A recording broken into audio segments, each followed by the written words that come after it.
regresamos con argumentos. Gracias por estar en sintonía a través de la señal de Globovisión. Seguimos en vivo y es momento de recibir a nuestro segundo invitado de esta tarde. Julio Cellini nos acompaña, él es abogado y va a estar revisando con nosotros el panorama internacional.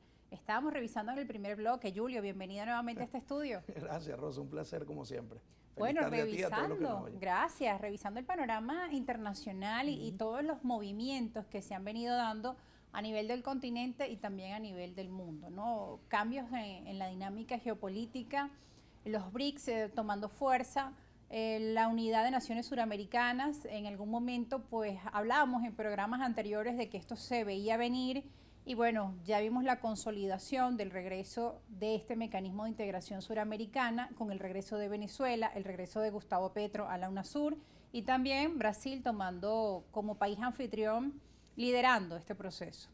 Sí, yo creo que fue un ejercicio bien interesante lo que vimos en Brasil en los días pasados. Pareciera que la visión de Lula es buscar restablecer de alguna forma la comunidad pues, regional en torno a un proyecto político claramente, pero también pareciera que hay el interés de un desarrollo comercial y económico entre los países de la región. Creo que Lula tiene bien clara la necesidad de que Brasil, además, el país que es el país más pesado, más importante desde el punto de vista económico y comercial en la región latinoamericana, vuelva a jugar un papel importante. Por eso lo que sucedió en los BRICS en días pasados, donde él está buscando reimpulsar este mecanismo de integración del que forman parte además Rusia, la India, Sudáfrica y China. Y donde además acaba de asumir la presidencia del nuevo Banco de Desarrollo de ese mecanismo la expresidenta Dilma Rousseff, que es de la entera confianza del presidente Lula. Pero más allá de eso, en el orden regional, pareciera que Lula tiene la aspiración de convertirse en el líder de la región. Y la convocatoria que hizo, que no fue enmarcada en ningún mecanismo de integración, obviamente es lo que básicamente era antes la UNASUR, pero no fue en el marco de la UNASUR porque ese mecanismo de integración básicamente desapareció, no tiene un secretario general, no tiene una directiva. Y por lo tanto, lo que se da a entender con el encuentro en Brasilia es que hay la intención de que renazca de alguna forma la UNASUR.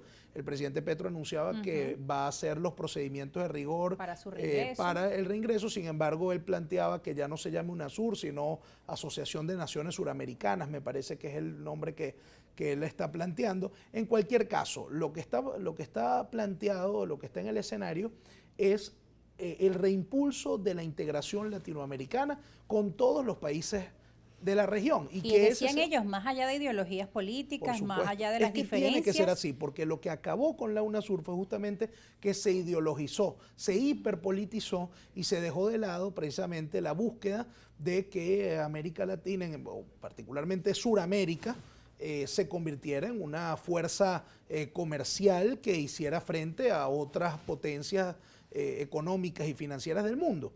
Entonces, obviamente, esto creo que es un esfuerzo interesante. Ojalá que no se repita el error de politizarlo, porque obviamente el clima político de la región favorece la integración, pero no puede quedarse allí, porque si se queda allí y se deja de lado buscar una estrategia común para afrontar la crisis económica, la recesión económica en la que el mundo entero está entrando, eso va a traer consecuencias o más que consecuencias, todo este esfuerzo habrá sido en vano.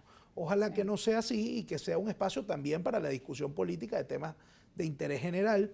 Allí hay dos temas polémicos en este momento: Venezuela, que sigue siendo un tema polémico, y la situación en el Perú. Sin embargo, allí había presencia importante peruana, a pesar de las consideraciones que muchos países de la región tienen sobre la situación que se ha planteado en el Perú en los últimos meses, donde algunos países como Colombia, como México, desconocen la presidencia de Dina Boluarte, pero aún así ahí estaba una representación y ella se hizo presente por vías telemáticas. Es un ejercicio importante de debate y de encuentro. De hecho, el tema Venezuela era polémica allí y veíamos las declaraciones del presidente de Uruguay hacia el presidente Nicolás Maduro y la respuesta del mismo en medio de ese escenario internacional, ¿no? Así es. Rechazaban las declaraciones del presidente anfitrión Luis Ignacio Lula da Silva, y rescato que Lula dijo al final como algo que me parece importante, ¿no? Él dijo, bueno, no es que no hemos venido para ser un grupo de amigos, es importante que las diferencias estén y que en medio de ellas podamos trabajar en temas en común para el continente o para el desarrollo del continente. Sobre todo se hacía polémico, Julio, cuando él conversaba o decía que sobre Venezuela se había construido una narrativa, pero que le correspondía al presidente Nicolás Maduro desmontar esa narrativa. Y yo creo que entre líneas, pues quiso decir que a través del ejemplo de la construcción de la democracia y de procesos electorales, a pesar de que luego le cayeron encima pues algunos mandatarios de la región, quienes dicen que no hay que olvidar el tema de los derechos humanos sobre Venezuela. Es que el hecho de que haya una narrativa no implica que esa narrativa sea falsa. Claro. Entonces pareciera que lo que Lula quiso decir realmente es que hay que desmontar la narrativa con acciones, no con otra narrativa. Es decir, yo creo que por supuesto que la declaración da espacio a la confusión, sobre todo a las distintas interpretaciones de la prensa, en fin. O el idioma. Entre otras cosas porque el idioma es distinto. Pero yo siento que no hay que ver la presencia de Maduro o lo que dijo Lula como un espaldarazo al gobierno venezolano. Hay que verlo más bien como la reinserción del gobierno venezolano en un espacio que para estar allí se requieren determinadas formas de proceder y de hacer las cosas. Es decir, el estar allí no implica un cheque en blanco, al contrario, implica más bien un compromiso del gobierno venezolano de tomar acciones en procura de que los problemas que inclusive le está generando la situación en Venezuela a la región entera sea resuelta, porque ese es uno de los intereses primarios que tienen la mayoría de los países de Sudamérica, que la situación de Venezuela se resuelva. Y cuando digo se resuelva, es que se llegue a un acuerdo político que derive en una elección competitiva donde el resultado sea respetado por todos, sea cual sea ese resultado.